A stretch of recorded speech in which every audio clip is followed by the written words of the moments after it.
अगर हमारी gut health अच्छी है तो हमारी पूरी ओवरऑल हेल्थ भी अच्छी होती है। बहुत सारी बीमारियां हो जाती हैं अगर हमारे पेट की सेहत ठीक नहीं है। अपनी गट हेल्थ को हम कैसे बेहतर अपनी गट हेल्थ को हम कैसे बेहतर बना सकते हैं, इस बारे में आज हमारे साथ ढेर सारी इन्फॉर्मेशन, ढेर सारी जानकारी शेयर करेंगी senior Ayurvedic expert doctor Rajni Sushma ma'am. बहुत बहुत स्वागत है आपका।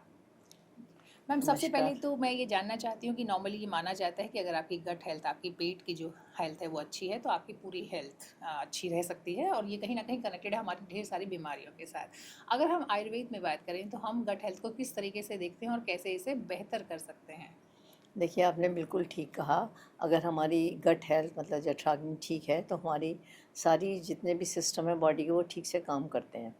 क्योंकि जो भी हम खाते हैं हम्म। उसका पाचन अगर ठीक से होता है तो उससे जो न्यूट्रिएंट बनते हैं वो हेल्दी बनते हैं। सिक्रीशंस जितने भी हैं बॉडी के हर सिस्टम में, चाहे वो कार्डियक सिस्टम हो, नर्वस सिस्टम हो या रेस्पिरेटरी हो, जो भी सिस्टम है उनको न्यूट्रिशन प्रॉपर मिलता है। और अगर डाइजेशन ही ठीक नहीं है, जठराग्नि ही ठीक नहीं है, तो जो कुछ खाएंगे उसका पाचन ठीक से नहीं होगा, उससे सार और किट भाग जो बनते हैं, जो न्यूट्रिएंट्स बनते हैं वो ठीक से बन नहीं पाएंगे। हम्म। तो इस जठराग्नि को ठीक रखने के लिए बहुत ज़रूरी है कि हमारा हम जो भी कुछ खाते हैं उसका खाने का तरीका पहले तो ठीक हो।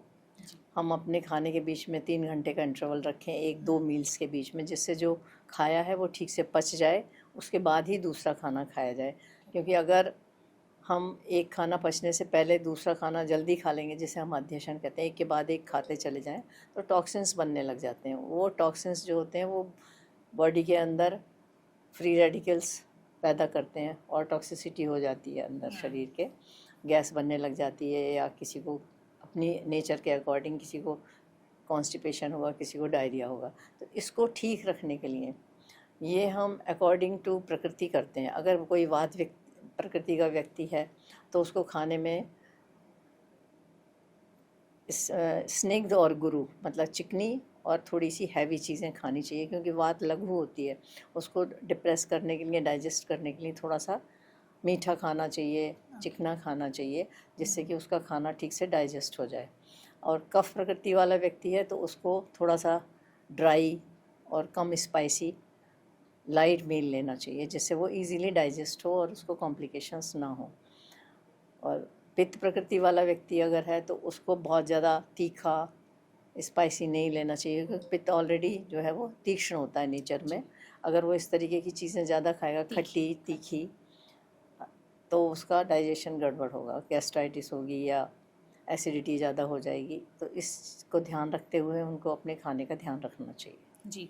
मैम, इससे पहले कि हम कुछ रेमेडीज़ जानें, कुछ दवाई जो कि आप इस्तेमाल कर सकते हैं वो जठराग्नि को बेहतर करने के लिए, हम्म। उससे पहले मैं एक चीज़ जानना चाहती हूँ कि आपने बताया कि जो 3 तरह की प्रकृति नॉर्मली होती है हम लोगों की, तो इसमें कोई एक प्रकृति विशेष शख्स को जो है जिसके अंदर होता है, उसको जठराग्नि की दिक्कत ज़्यादा होगी, ऐसा होता है क्या? हाँ, मान लीजिए बिल्कुल बात। बिल्कुल, जी। आपने बिल्कुल ठीक पूछा। हुँ। वात प्रकृति के लोगों के अंदर जो है वो जठराग्नि की प्रॉब्लम अक्सर रहती है, ओके। क्योंकि अनस्टेबल होती है वात प्रकृति। हुँ।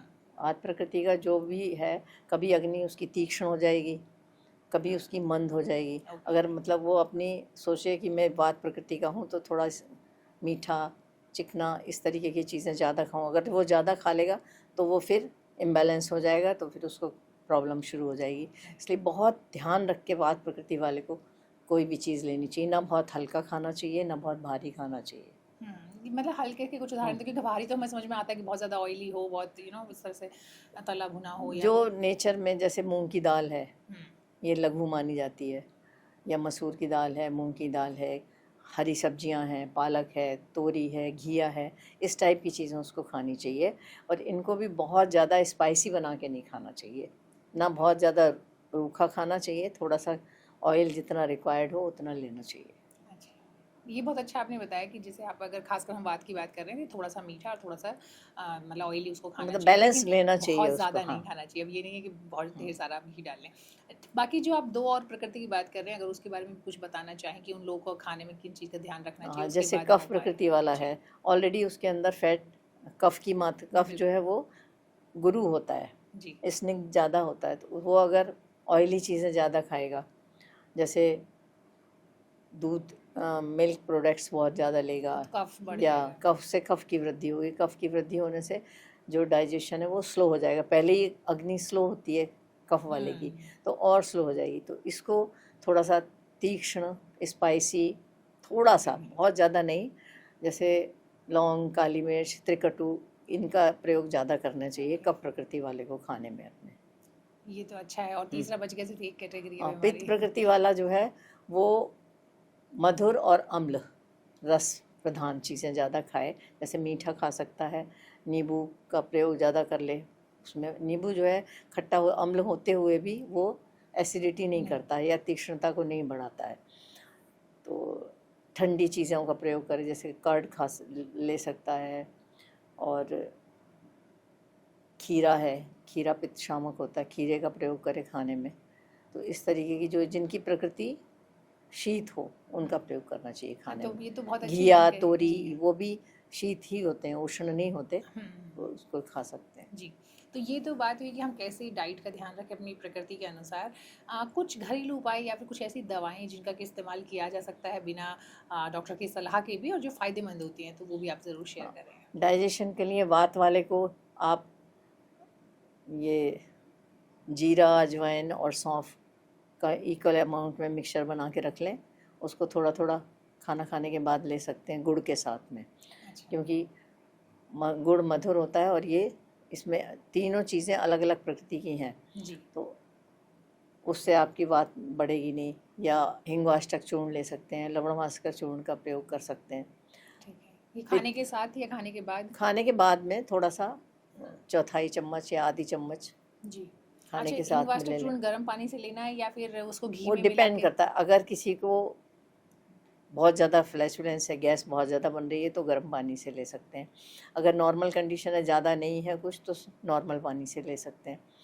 और अगर किसी को भूख नहीं लगती ज़्यादा, तो उसको खाना खाने के पहले पहले कौर के साथ में ही घी के साथ अगर लेंगे, हिंगवाष्टक चूर्ण है या बहेड़ा चूर्ण है, तो उसको भूख ज़्यादा ठीक लगने लग जाती है, उसकी अग्नि जो है वो दीप्त हो जाती है, उससे बढ़ जाती है और डाइजेशन हो जाता है उससे। जी।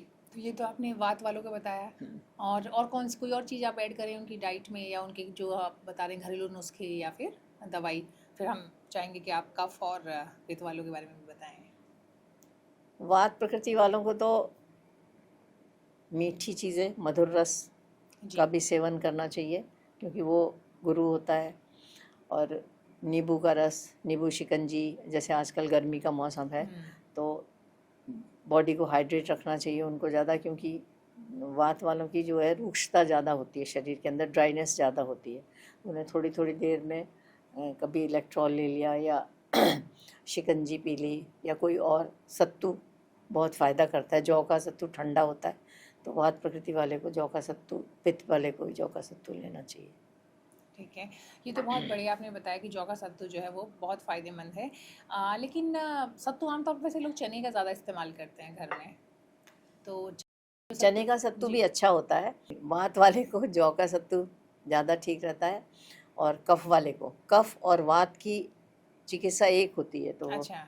वात और कफ वाला जौ का सत्तू लेते, पित्त वाले के लिए चने का सत्तू। ठीक है।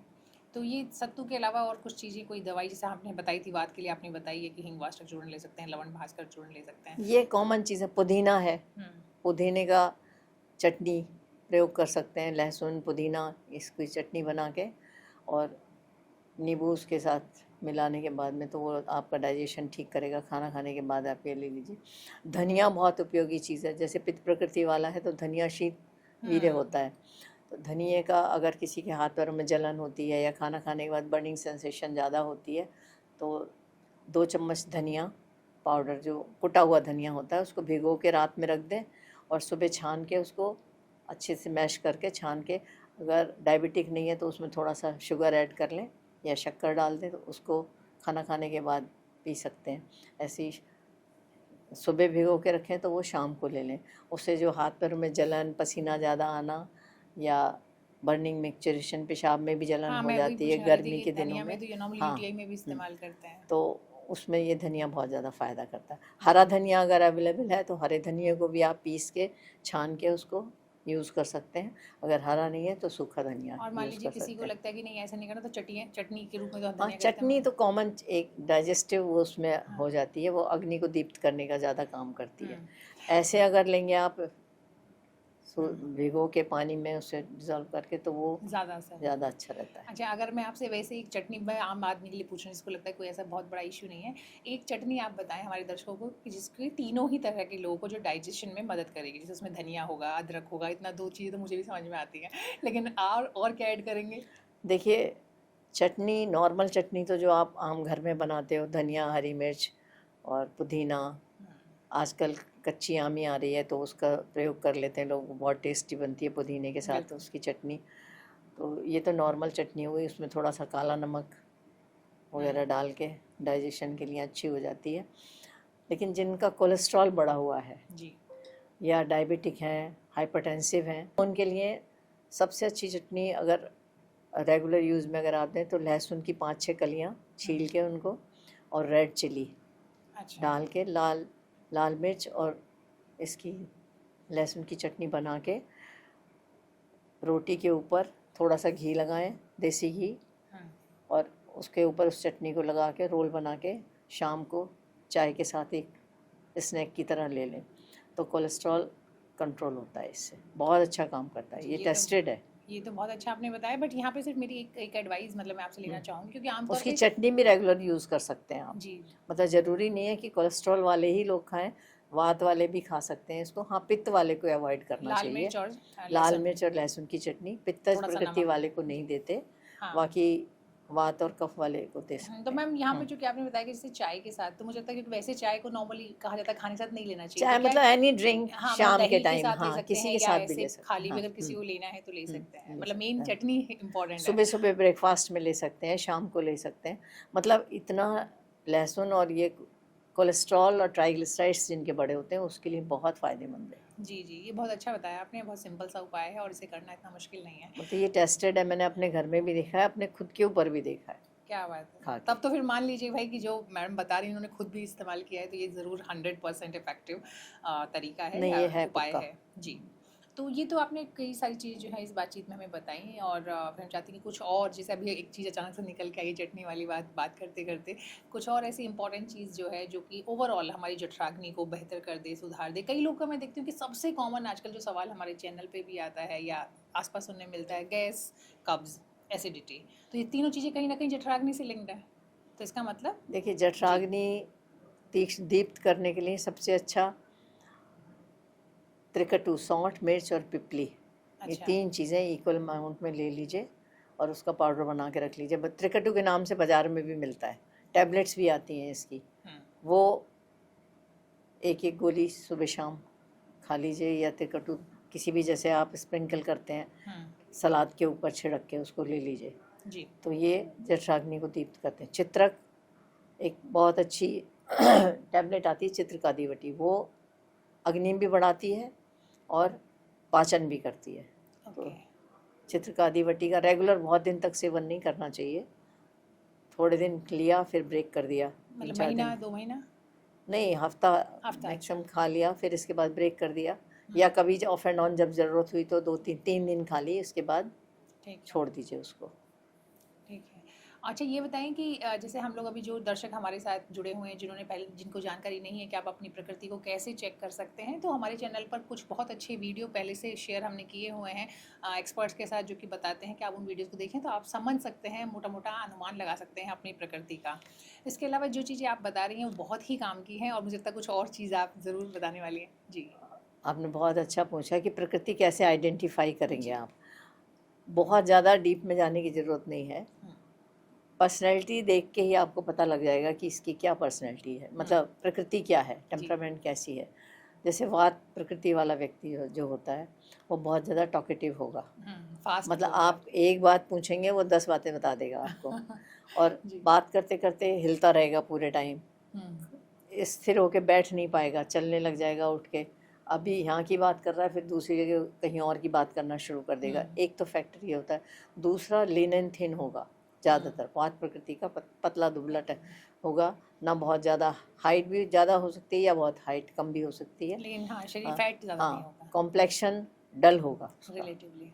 ये वात प्रकृति के मुख्य लक्षण होते हैं। जी। ड्राइनेस होगी, स्किन उसकी ड्राई होगी, बहुत ज़्यादा शाइनिंग वाली स्किन नहीं होगी। पित्त प्रकृति वाला जो है उसकी आंखें बहुत अट्रैक्टिव होती हैं। अच्छा। मतलब आप देखोगे तो आपका मन करेगा इसको देखते जाओ।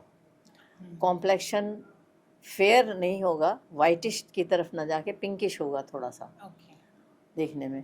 नेल्स भी बड़े पिंकिश होंगे उसके, और टेम्पर जल्दी लूज करेगा।